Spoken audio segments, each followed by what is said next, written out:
An elixir of life and a drug of death.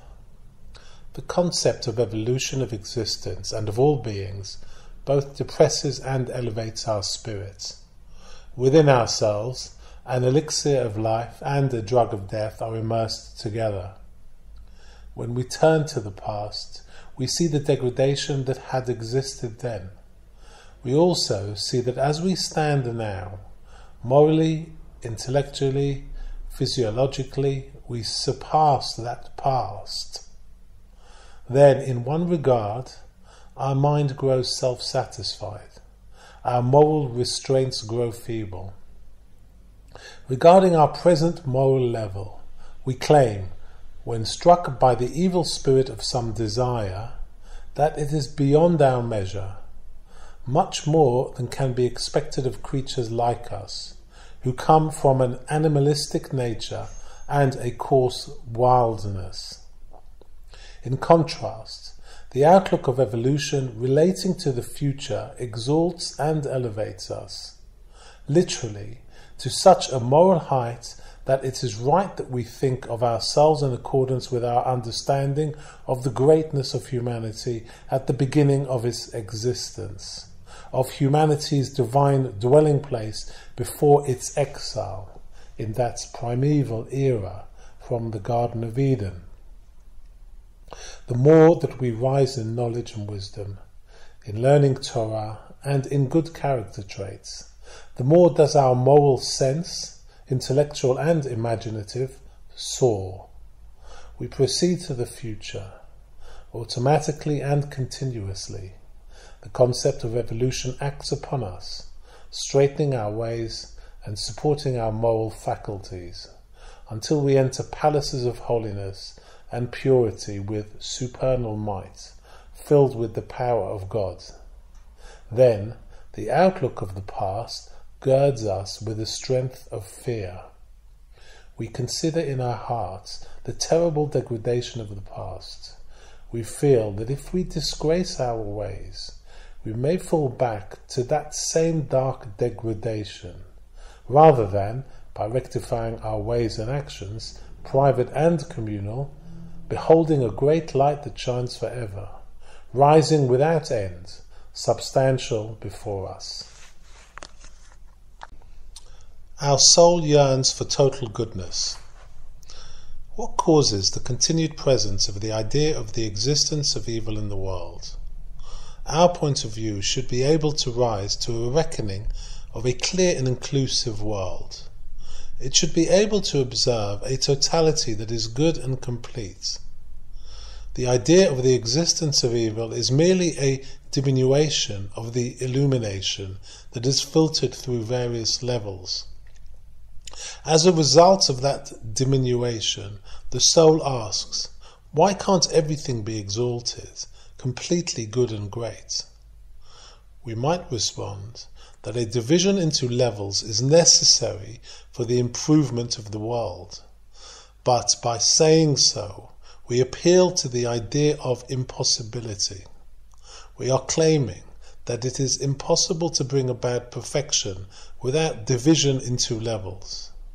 However, claiming that anything else than such a division is impossible impairs our appreciation of the supernal, our sense of the ultimate and infinite ability of the Creator of everything. When we arrive at the depth of the matter, we uproot the entirety of this misleading idea, this definitive statement regarding division into levels, which results into complaints about the narrowness of reality. There are two reasons for this complaint. The first reason is an internal one. Through the true revelation of the all, the viewpoint of unity is revealed. In unity, everything is true, great, and exalted, without any smallness or diminution whatsoever. When our eye is weary, we see smallness and diminution. But even this has a positive consequence. We are impelled to examine the basis of goodness, greatness, and light. We realize that our sense that greatness and light are the ultimate goodness and fulfillment is true in its place. What is that place? Wherever it is fit that infinite greatness and goodness be revealed. But there are also places where diminution is fitting. There, diminution and smallness themselves comprise the complete and total goodness, just as greatness does in its place. Then everything rises and returns to a state of total goodness, which doesn't require any measure of withholding. The measure of withholding is a reality that appears dualistic. There are two aspects completing one another. One aspect is like the soul and the other like the body. Darkness perfects goodness, which is light. There is no day without night. Day and night provide the basis for the perfection of the framework of time. If not for the darkness, which presents the viewpoint of separation, there would be no drive towards continuous ascent. That drive is basic. It perfects everything, until the quality of perfection in existence is no longer lacking. Neither the static perfect quality that has no excess and certainly no lack, nor the perfect quality that constantly adds perfection and that diffuses a constant never-ending pleasure. If not for the viewpoint of separation, we would only be aware of the quality of completedness. There would be no progress, no renewal of ascent. And so the diminution, which causes the renewal of ascent, is literally complete good, like complete goodness itself.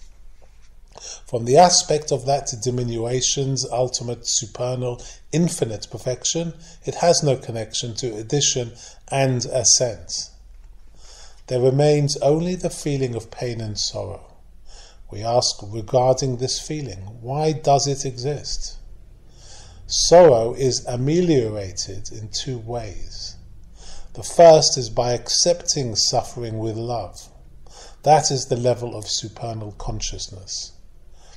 The second is by attaining a supernal viewpoint that transcends consciousness of belief in the quality of goodness. And so, everything is truly the measure of goodness, with no necessary conditions, no necessary circumstances.